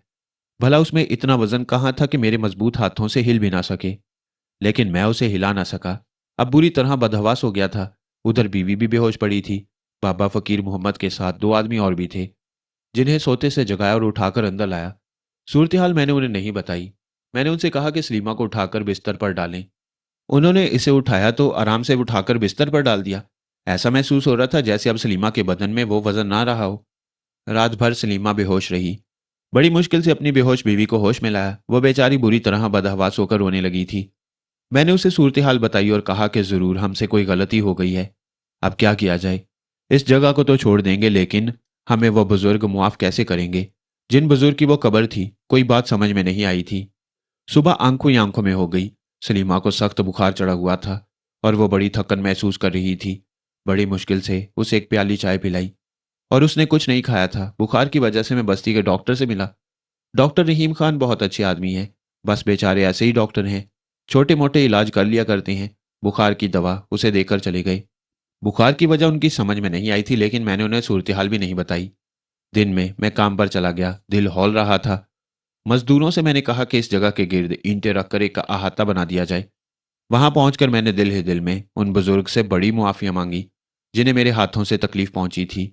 ये तकरीबन कोई 2 बजे की बात है, जब अचानक मजदूरों में हंगामा हो गया, और अचानक किसी ने एक मजदूर को उठाकर जमीन पर दे मारा। मजदूर के काफी चोट आई थी।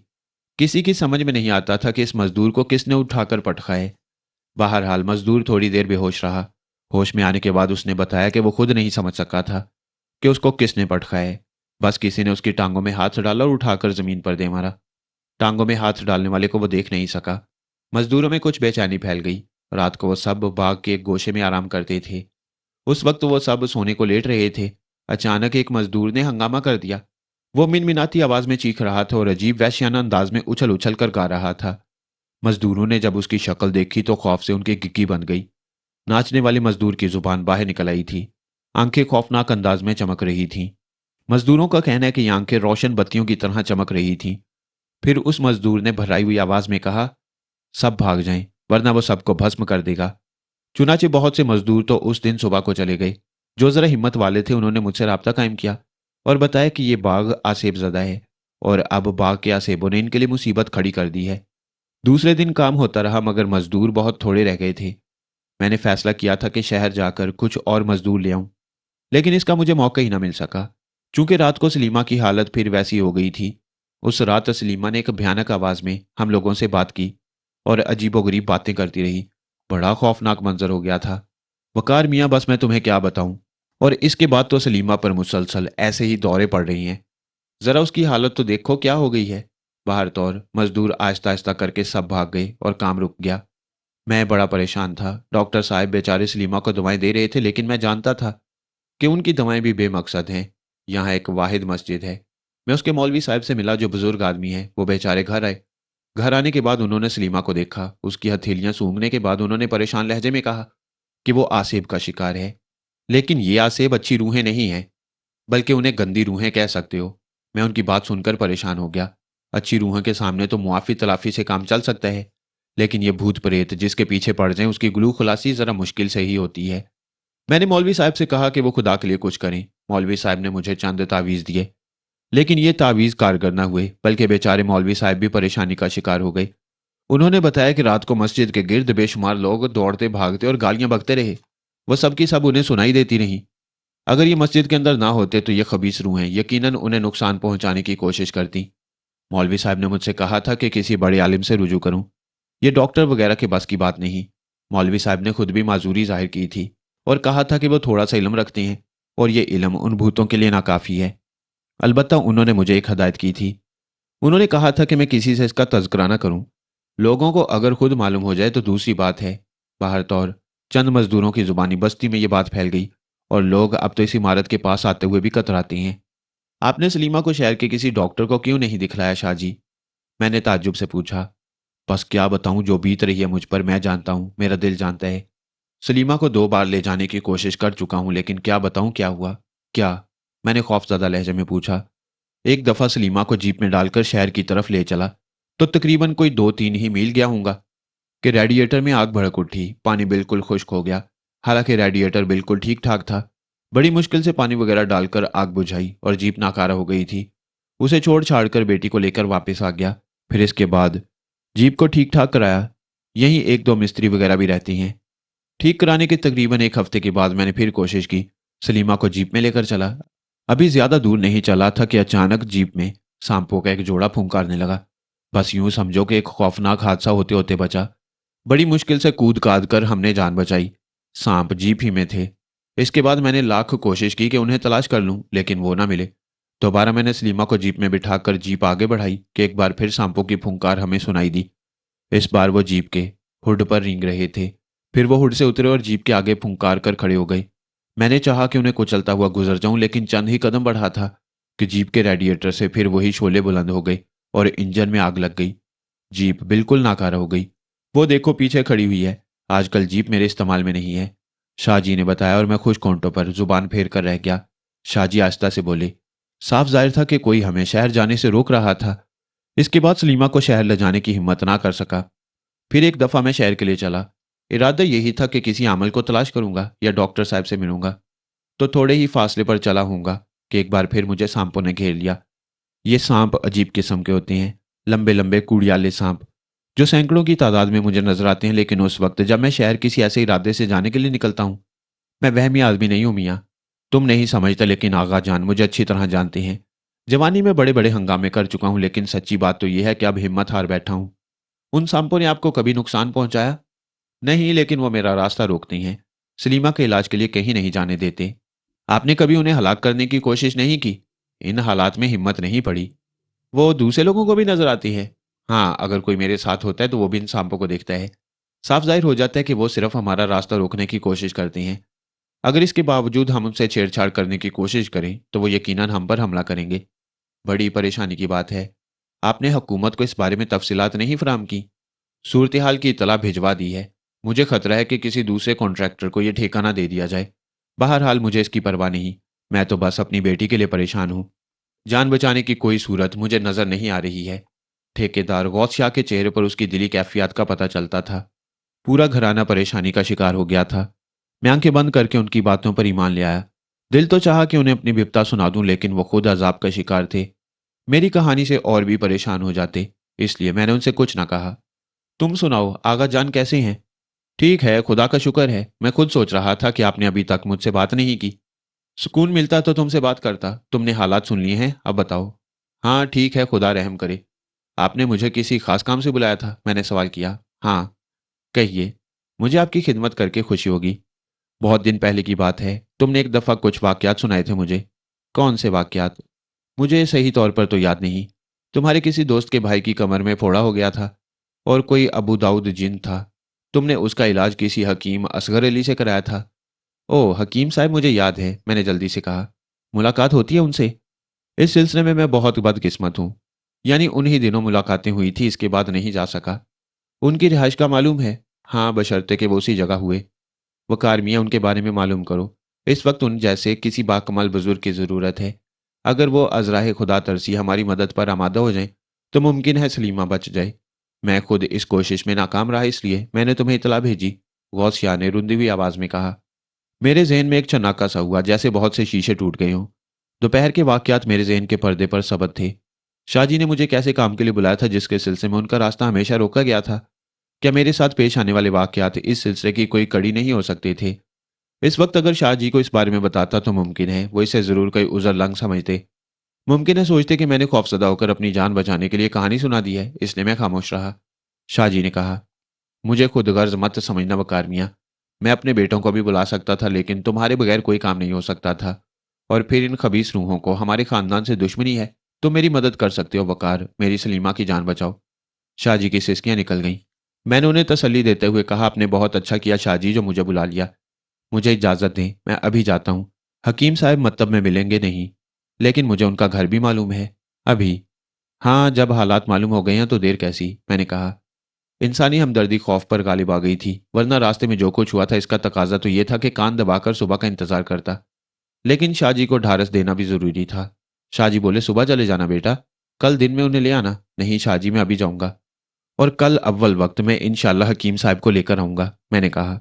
शाहजी ने गर्दन झुका ली। तब मैंने कहा, बस मिल जाएगी इस वक्त? हाँ, क्यों नहीं। ये ठीक है, बस से चले जाओ, मोटरसाइकिल यहीं छोड़ दो। चुनाचे मैं खुदा का नाम लेकर तैयार हो गया। मैंने शाहजी को बस अड्डे तक जाने से रोक दिया था।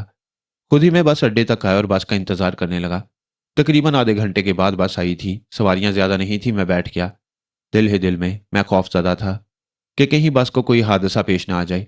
हर लम्हा इसका मुंतजिर रहा, लेकिन खुदा का शुक्र है ऐसी कोई बात नहीं हुई। और तकरीबन 11 बजे मैं मुल्तान पहुंच गया। उस वक्त थकन इस तरह सवार थी कि एक कदम चलने को जी नहीं चाहता था। एक तांगा मिल गया। हकीम साहब के बारे में यकीन था कि अब वो घर पर ही होंगे। चुनाचे मैंने तांगे वाले को पता बताया। सड़कें और गलियां इस तरह सुनसान थी जैसे आधी रात गुजर चुकी हो। आवारा कुत्तों के भौंकने की आवाजें उभर रही थीं। हकीम साहब के घर में अंधेरा था। एक लम्हे के लिए दिल में हिचकिचाहट उभरी, क्या इस वक्त हकीम साहब को जगाना मुनासिब होगा? लेकिन इस वक्त इसके सिवा चारा ही क्या था। चुनाचे मैंने दरवाजे पर दस्तक दी। पहली ही दस्तक पर अंदर से आवाज आई, आ रहा हूं भाई, और फिर दरवाजा खुल गया। हकीम साहब बफजले ताला वैसे के वैसे थे। ताज्जुब खेज बात यह थी कि उन्होंने मुझे मेरे नाम से मुखातिब किया। ओहो वकार मियाँ, सब खैरियत है ना? खुदा का एहसान है, कुछ काम था आपसे। तुम यहाँ बाहर क्यों खड़े हो, अंदर आओ, उन्होंने कहा। मकान की ये ड्योड़ी मेरे लिए अजनबी नहीं थी। हकीम साहब ने एक और बल्ब जला दिया ताकि तेज रोशनी हो जाए। कहीं दूर से आ रहे हो? जी हाँ। अहले खाना तो बखैरियत हैं? जी, मैंने बैठते हुए कहा। हकीम साहब भी बैठ गए थे। वो मुझे बगौर देख रहे थे। हकीम साहब, आप खुद ही अंदाजा लगा लीजिए कि मैं यहाँ क्यों आया हूँ, मैंने कहा, और वो हंसने लगे। मियाँ इम्तिहान ले रहे हो? बाखुदा मैं रोशन ज़मीर नहीं हूँ, बड़ी मामूली हस्ती है मेरी। तुम खुद मुझे बताओ। मुझे इल्म है हकीम साहब, आप बंदगाने खुदा की मदद करते हैं। एक मुसलमान को आपकी ज़रूरत है खुदा के नाम पर। फ़कीर हाजिर है, कहो कौन है वो? गौस शाह नाम है, मैंने कहा, और मैंने हकीम साहब को शाहजी की बिपता सुना दी। हकीम साहब गौर से ये दास्तान सुन रहे थे। मेरे खामोश होने के बाद वो देर तक खामोश रहे, फिर बोले, हाँ वो अरवाह खबीसा हैं। उन्हें दरख्त की जड़ में कैद कर दिया गया था। ताला खोलना बेहतर ना हुआ। कोई हल है हकीम साहब? खुदा बड़ा है, बदी हीच है, वो फना होंगी। कल इंशाल्लाह मैं तुम्हारे साथ चलूंगा। खुदा आपको अजर दे। किस वक्त चलेंगे हकीम साहब? बेहतर होगा कि अल्लाह सुबह चलें। 8 बजे तक आ जाओ, बस मिल जाएगी। टैक्सी या कार का बंदोबस्त कर लूँगा मैं। फजूल खर्ची बुरी चीज़ है मियाँ। कल 8 बजे आ जाना मेरे पास तुम। मेरी अपनी भी एक कहानी है हकीम साहब। अगर समा खराशी ना हो तो। देखो मियाँ, ये दुनिया अजायबात का मस्कन है। नापाक रूहें सहराओं में भटकती हैं। वीराने उनकी ऐशगाह होती हैं। सुनहरे जाल बिछाते हैं वो भोले भालों के लिए। खुदा के फजल से तुम महफूज रहे। उस माबूद का शुक्र अदा करो, अब आराम करो। इन अल्फाज में मेरी कहानी छुपी हुई थी। इसके बाद कुछ कहना फजूल था। मैं सलाम करके वहां से निकल आया। 12:15 बजे घर पहुंचा। बच्चे सो चुके थे, सिर्फ फरीदा जाग रही थी। वो मेरे लिए परेशान थी। मोटरसाइकिल कहाँ है? उसने सवाल किया। मैंने रास्ते में फैसला कर लिया था कि घर में इस बारे में कुछ नहीं बताऊंगा। अभी तो मुझे बहुत काम करना था। अगर सूरत हाल फरीदा को मालूम हो जाती तो वो परेशान होती। मैंने बात बना दी, खराब हो गई थी, मैकेनिक के यहाँ छोड़ दी। क्या खराबी हो गई है? बस भाई, ये तो अब मैकेनिक ही जानता होगा, मैंने मुस्कुराते हुए कहा। शाहजी से मुलाकात हुई? मेरी बीवी ने सवाल किया। हाँ, मुलाकात हो गई। उनकी बेटी बीमार है बेचारी, काफ़ी तबीयत खराब है। कौन, सलीमा? फरीदा ने पूछा। हाँ, काफ़ी तबीयत खराब है उसकी। कल सुबह फिर जाना है। ओह अच्छा। अगर मुझे फुर्सत होती तो मैं भी चलती, लेकिन ज़ाहिर है बच्चे स्कूल जाते हैं। ख़ास तौर से आजकल तो बिल्कुल ही फुर्सत नहीं है। कोई बात नहीं, फिर कभी देखा ना। वैसे कल सुबह अगर मुमकिन हो सके तो मुझे 6 बजे तक जगा देना। मैंने हदायत की और सोने के लिए लेट गया। अगर मैं खुद पर गुजरे हुए वाक़यात फरीदा को बता देता तो उसकी रातों की नींदें हराम हो जाती। सुकून खो बैठती वो अपना। क्योंकि डरपोक किस्म की लड़की है, इसलिए मैंने उससे इस बारे में कुछ नहीं कहा। अलबत्ता बिस्तर पर लेटने के बाद वो हौलनाक वाक़यात मेरे जहन पर कुछ ज़्यादा ही असरअंदाज होने लगे। मुझे वो खौफनाक चेहरे याद आए। बेआंखों वाला सा मर्द और खुश शक्ल हसीन औरत, और फिर नल की टूंटी से बहता हुआ खून। ये सब ऐसी वहशतनाक चीज़ें थीं जिन्होंने मुझे बेकुल कर रखा था। हकीम असगर अली साहब ने कहा था कि वो रोशन ज़मीर नहीं है बल्कि एक बंदा यासी है, लेकिन मेरी कहानी सुनने से पहले उन्होंने उसके बारे में जान लिया था। मुझे अफसोस होने लगा कि इस दौरान मैं हकीम साहब से मुलाकातें क्यों ना करता रहा। इन जैसे साहिब कमाल बुजुर्गों से तो हमेशा फैज़ ही हासिल होता है।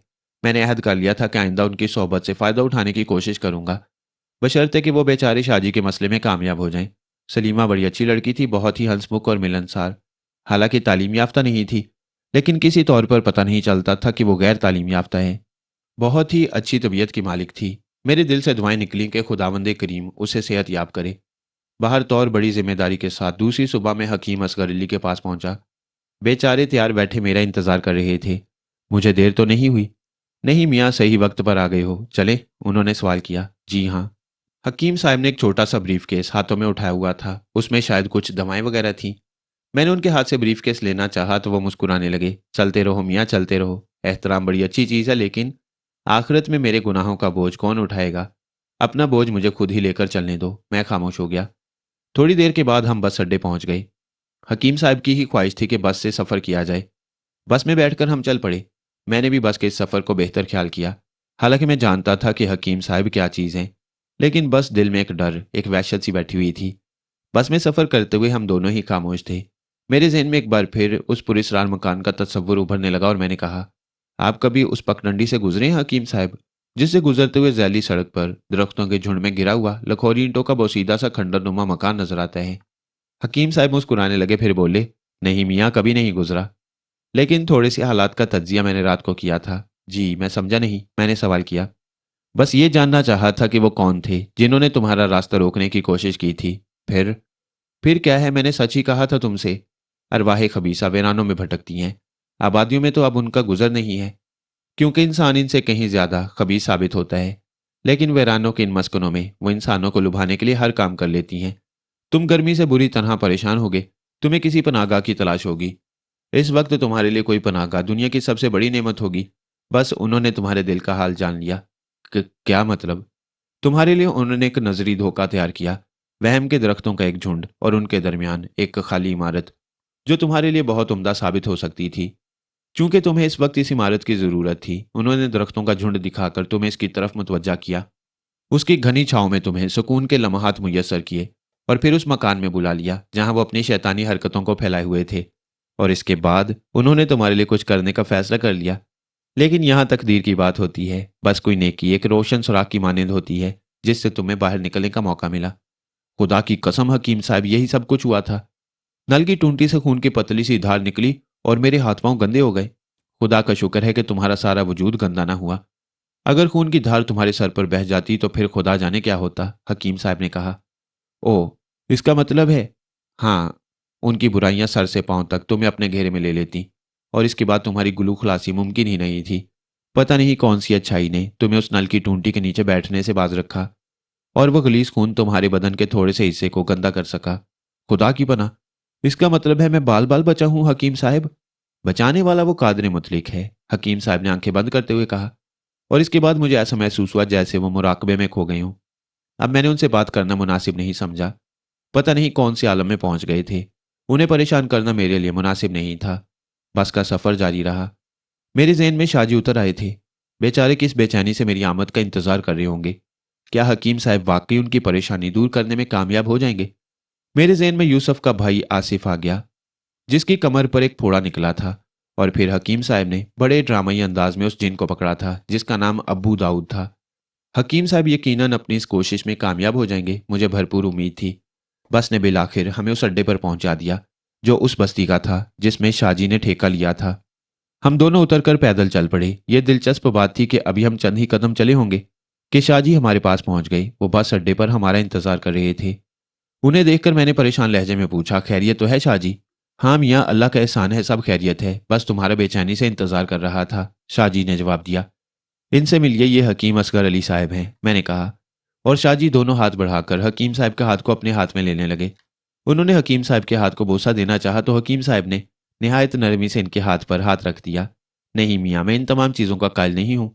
बोसा तो इन तबर्रिक और अजीम शख्सियतों को दिया जाता है जिन्होंने ऐसा कोई मजहबी काम अंजाम दिया हो जो आलम इस्लाम के लिए रहनुमा हो। मैं तो एक मामूली सा इंसान हूँ।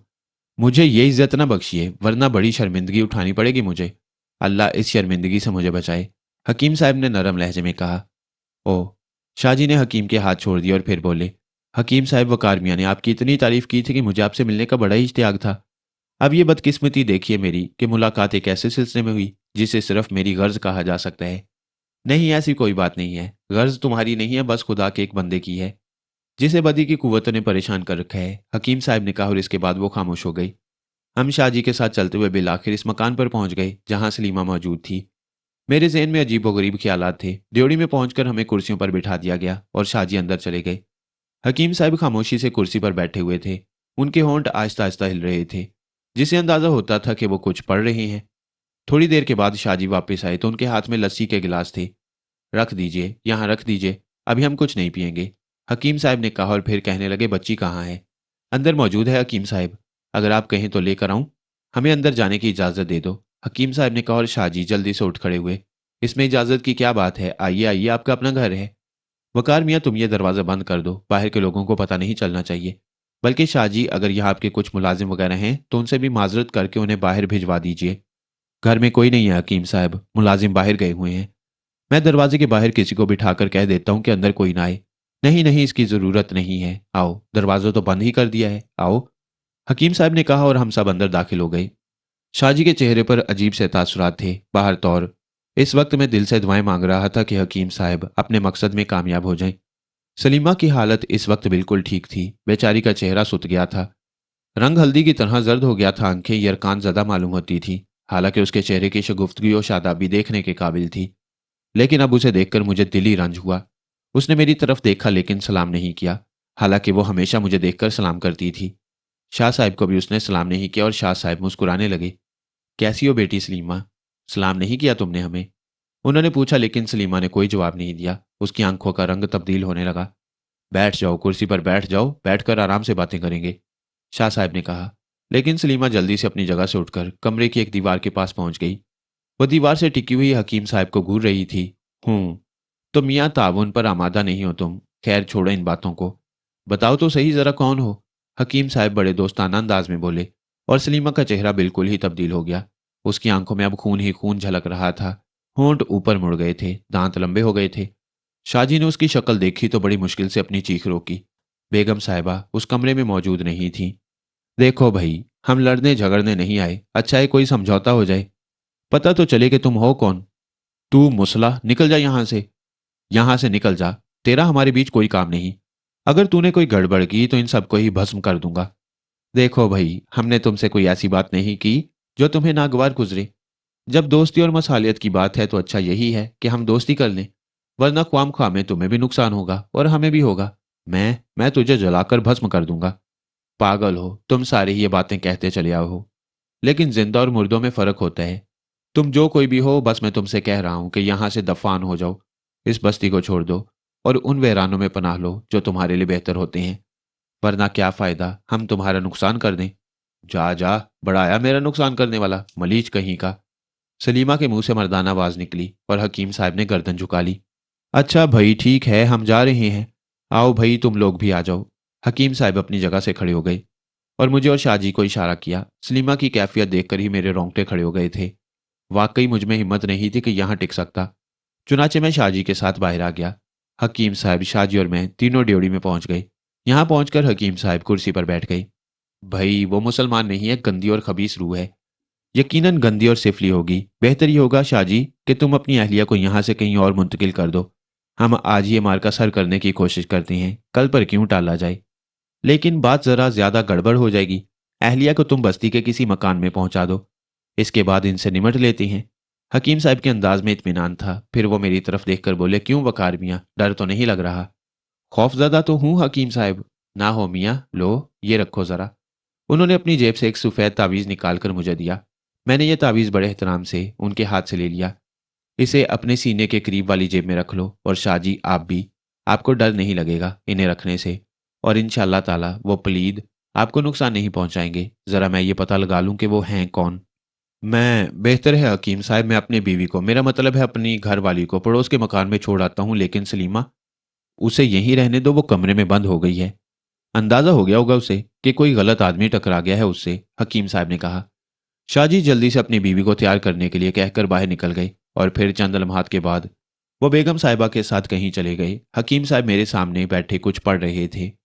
थोड़ी देर तक वो पढ़ते रहे। दफतन अंदर से एक हौलनाक चीख बरामद हुई, और दूसरे लम्हे सलीमा ने ड्योढ़ी के कमरे वाले दरवाजे पर लात मारी। वो अंदर घुस आई, लेकिन उसकी शक्ल देखकर मेरे तो हाथ पांव सुन हो गए थे।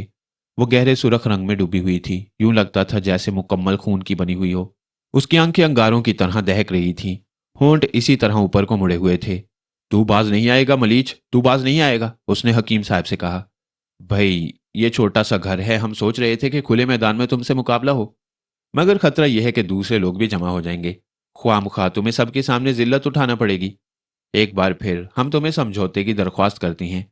सलीमा का सीना फूल और पिचक रहा था, उसकी सांस धौंकने की तरह चल रही थी। फिर उसने गुसीले लहजे में कहा, तू आखिर क्या चाहता है मुसला? क्या नाम है भाई तुम्हारा? पतामू, पतामू है हमारा नाम। अब बोल, क्या करेगा तू हमारा? इस बच्ची को क्यों परेशान कर रहा है भाई? अगर तुम पतामू हो तो अपने किसी मरघट में जाकर रहो। मरघट में ही तो थे हम, इसने हमें खोल दिया, हमें आजाद कर दिया। अब हम इस संसार में कुलीलें करेंगे। नहीं कर सकोगे दोस्त, जाओ, मेरा मशवरा है कि यहां से भाग जाओ। तू मेरा कुछ नहीं बिगाड़ सकेगा मुसला। मैंने तुझसे कह दिया कि तू मेरा कुछ नहीं कर सकेगा। उसी वक्त शाहजी वापस आ गए, और इस तमाम सूरत हाल को देखते हुए अंदर आकर उन्होंने दरवाज़ा बंद कर दिया। लेकिन सलीमा को इस हालत में देखकर उनके हलक से चीख निकल गई। देखो भाई शाहजी, अपने आप को हवास में रखो। तुम्हारे इस दुश्मन का नाम पतामू है, और ये तुम्हारे उस बाग की ज़मीन के किसी सुराख से बाहर निकला है, गालिबन वो सुराख जिसका ताला तुमने खोल दिया था। भाई पतामू, ये तो बताओ कि तुम्हें बंद किसने किया था? तेरे ही जैसे एक मुसला ने। मगर ये सैकड़ों साल पुरानी बात है। ओहो, अच्छा अच्छा, तो सैकड़ों साल बाद तुम आज़ाद हुए हो। क्या तुम आज़ादी की कुछ सांस लेना नहीं चाहते? क्या तुम यही चाहते हो कि मैं तुम्हें यहीं फना कर दूं? हाँ, मैं ये चाहता हूं। सुना तूने, मैं ये चाहता हूं। देख, फना कौन किसको करता है, उसने कहा, और अचानक उसने एक मुट्ठी को बंद करके सर के करीब कर लिया। उसकी आंखें सौलनाक अंदाज में चमक रही थीं। फिर उसने दफतन मुट्ठी खोली और हलक से एक हल्की सी आवाज़ निकाली। इस आवाज़ के साथ ही बेशुमार सांप फिजा में उड़ते हुए आए और हकीम साहब की तरफ दौड़ पड़े। हकीम साहब ने आंखें बंद करके दोनों हाथ ऊपर उठा लिए, और इसके बाद जो मंजर हमारी आंखों के सामने आया वो हैरत अंगेज था। एक सफ़ेद सा धुआं फिजा में फैल गया, और चंद लम्हे के अंदर वो सांप गायब हो गए। फिर इसके बाद हमने ड्योढ़ी के कोनों खुदरों में से परिंदे निकलते देखे जो फिजा में चक्कर लगाने लगे थे। उन्होंने कई बार सलीमा के बदन को चोंचे मारी। हम दम बखुद खड़े ये सब कुछ हैरत से देख रहे थे।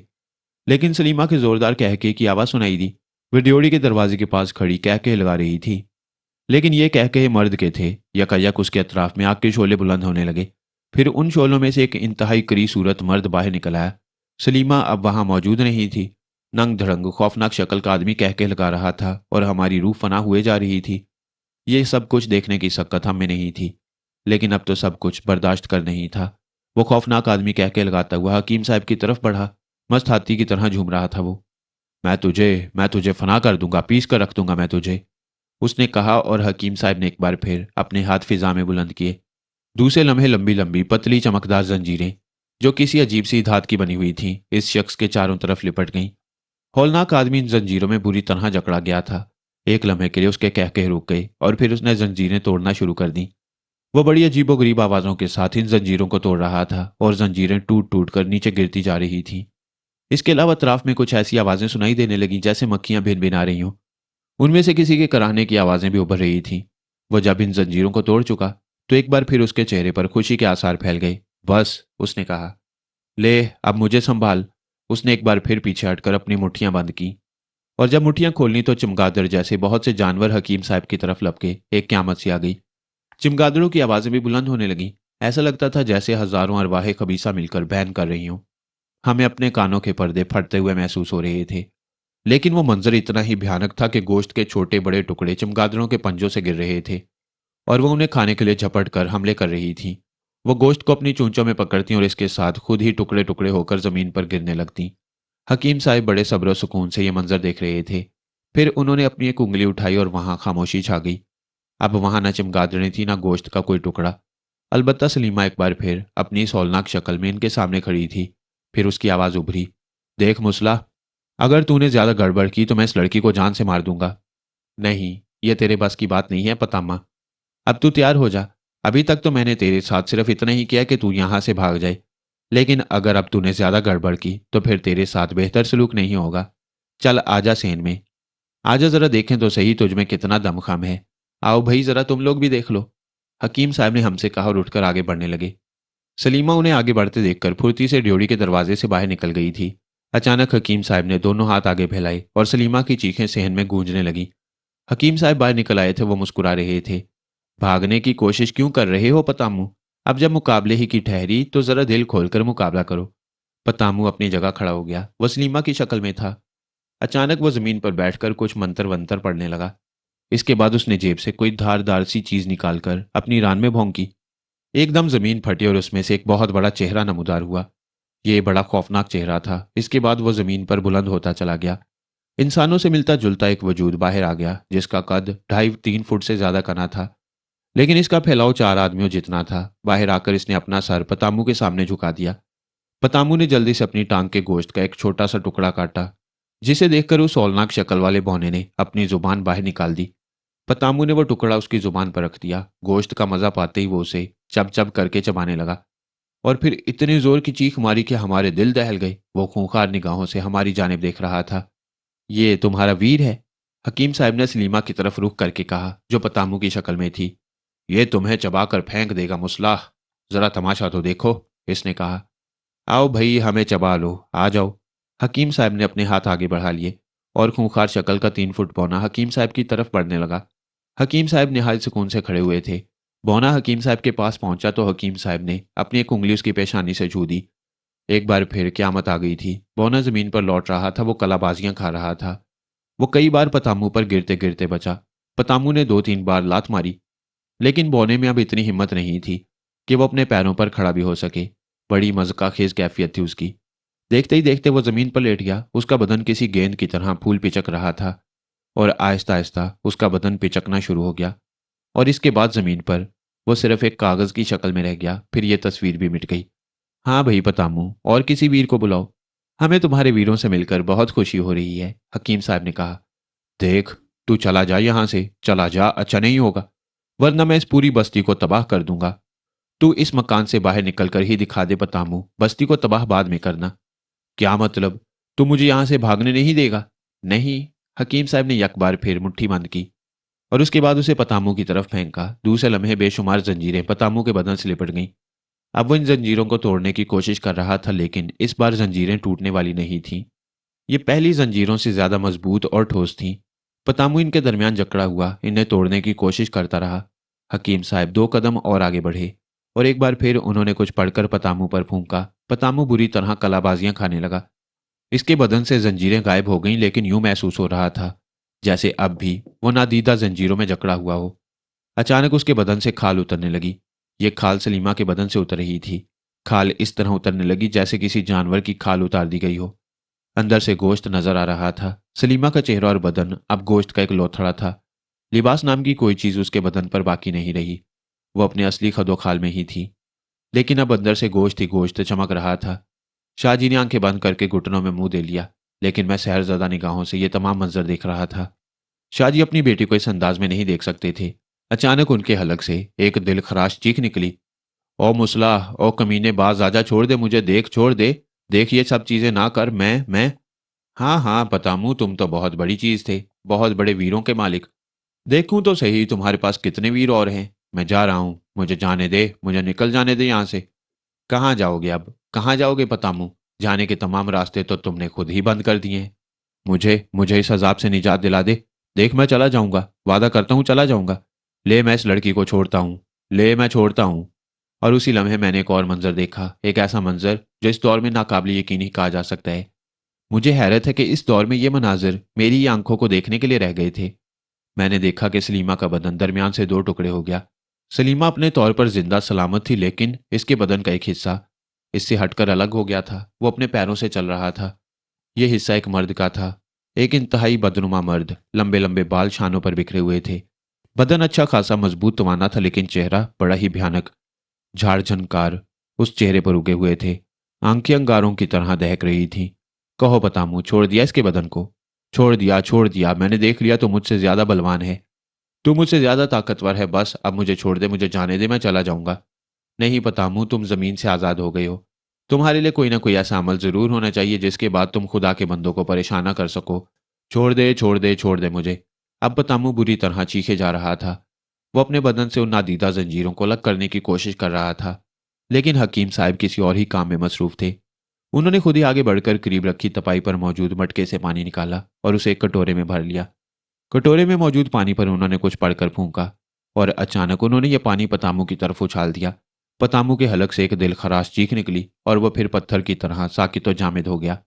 लेकिन दूसरी तरफ सलीमा की शक्ल भी देखने के काबिल थी। वो अपनी असली शक्ल में आ गई थी। आंखें बंद थी और किसी पत्थर के बुत की तरह साकित व जामिद खड़ी थी। पानी पतामू के बदन पर बह रहा था और जिस जगह से पानी बह रहा था वहां से सफेद सफेद धुआं बुलंद हो रहा था। अचानक पतामू का बदन पिघलने लगा। अब वो राख की शक्ल में नीचे गिर रहा था। उसके हलक से घुटी घुटी चीखें बुलंद हो रही थीं और राख का ढेर जमीन पर जमा होता जा रहा था।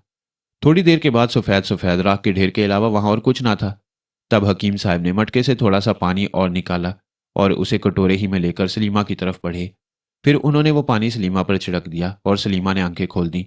वो इधर उधर देख रही थी। फिर अचानक इसके हलक से एक को खौफनाक चीख निकली और वह लहरा कर गिर पड़ी। हकीम साहब ने उसे उठाने की कोशिश नहीं की, बल्कि वो शाहजी की तरफ मुंह करके बोले, शाहजी, अपनी बच्ची को उठाकर कमरे में ले जाओ और आराम से लिटा दो इसे। हूँ। शाहजी दफतन लपक कर खड़े हो गए। हाँ, तुम्हारी बच्ची खुदा के फजलो करम से ठीक हो गई है, हकीम साहब ने कहा और शाहजी बेख्तियार सलीमा की जानिब दौड़ पड़े।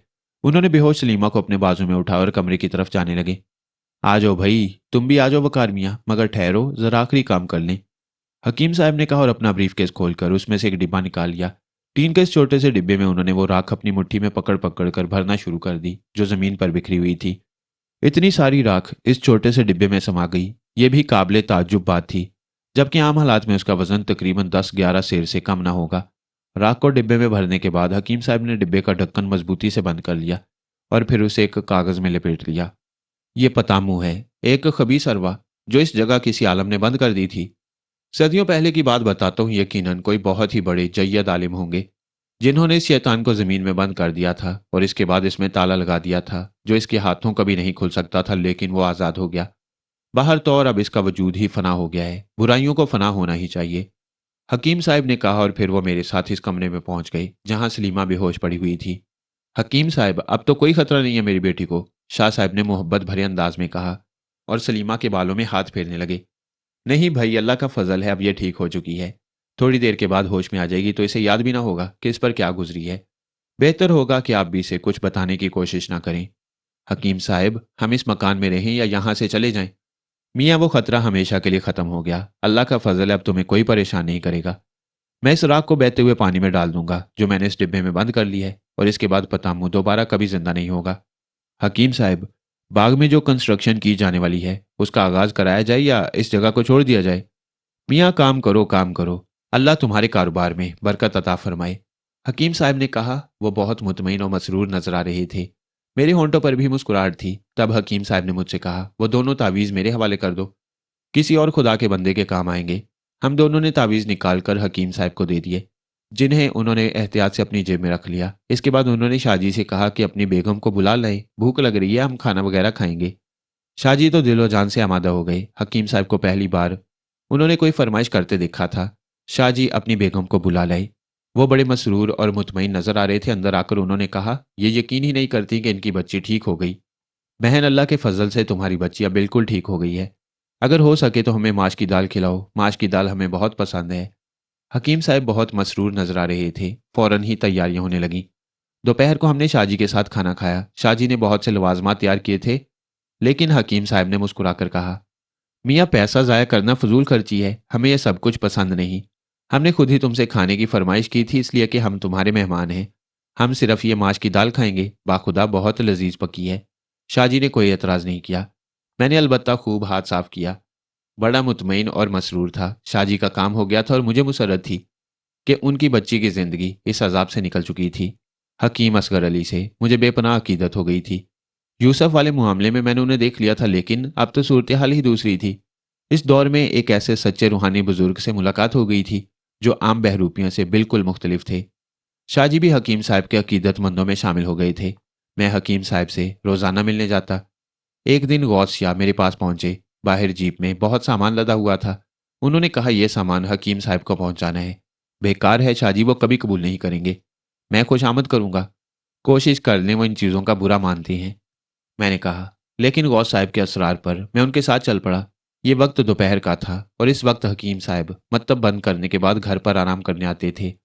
नासिर ने दरवाज़ा खोला और हमें देखकर बोला, अब्बा नमाज पढ़ रहे हैं, आप बैठक में बैठे, मैं दरवाज़ा खोलता हूँ। नासिर ने दरवाज़ा खोल दिया और अंदर चला गया। शाहजी ने कहा कि सामान अंदर ले आए और हम दोनों यह सामान अंदर ले आए। इस सामान में कपड़ों के थान, जनाना मर्दाना, कुछ और चीज़ें भी शामिल थीं। लेकिन बैठक में दाखिल होकर हम दंग रह गए। बैठक में बहुत सा सामान भरा हुआ था।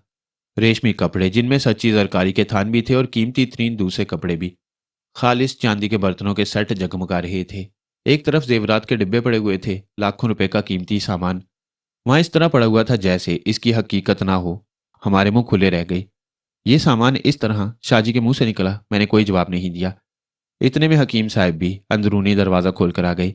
उन्होंने सलाम के बाद हमसे मुसाफिया किया। हकीम साहब, ये सामान कैसा है? मैंने पूछा। मियाँ, एक नादार बच्ची की शादी का मामला है।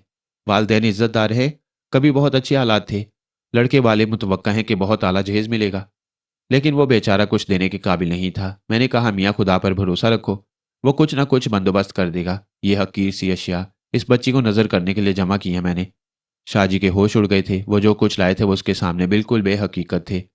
कहिए गौस शाह, बच्ची कैसी है? हकीम साहब ने पूछा। बिल्कुल ठीक है हकीम साहब। कैसे आना हुआ? ये कुछ नजर लाया था। गौस शाह ने कहा। ओह, अच्छा अच्छा, चलो मियाँ, ये भी अच्छा हुआ, कुछ और शामिल हो गया इस बच्ची के जहेज में। इसी में रख दो, इससे बेहतरीन मसरफ इन चीज़ों का और क्या हो सकता है? हकीम साहब ने शान बेअतनाई से कहा, और गौस शाह ने कान दबाकर अपना लाया हुआ सामान इस सामान में शामिल कर दिया। वकार मियाँ, तुम्हें एक जहमत दूंगा, एक पता बताता हूँ, ये सामान गौस शाह की गाड़ी में लाद कर यहाँ पहुँचा दो, बड़ी मेहरबानी होगी। मैं तैयार हूँ हकीम साहब। हमने चाय वगैरह पी और फिर सामान लेकर बताए हुए पते पर चल पड़े। कुशादा मकान था और खुद शक्ल मकीन, लेकिन इसरत टपक रही थी। सामान देखकर साहिब खाना की आंखें हैरत से फैल गईं। वो कपकपाने लगे।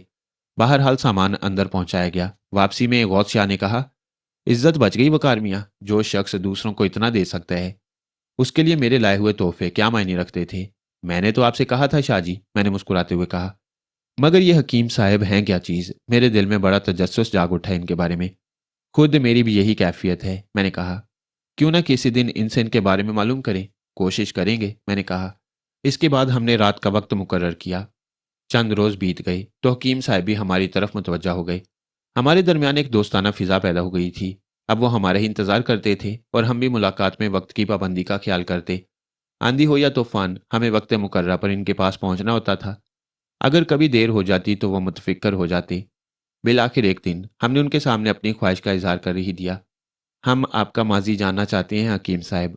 माजी की यादें इंसान की अपनी ज़ात का कीमती सरमाया होती हैं। میرا ماضی بھی گوناگوں عجیب و غریب واقعات کا مجموعہ ہے۔ ہمیں کچھ معلوم ہو سکے گا حکیم صاحب اس بارے میں؟ دوستی کا تقاضا تو یہی ہے کہ تم سے کچھ نہ چھپایا جائے۔ یوں سمجھو راز ہستی راز ہے جب تک کوئی محرم نہ ہو، کھل گیا جس دم تو محرم کے سوا کچھ بھی نہیں۔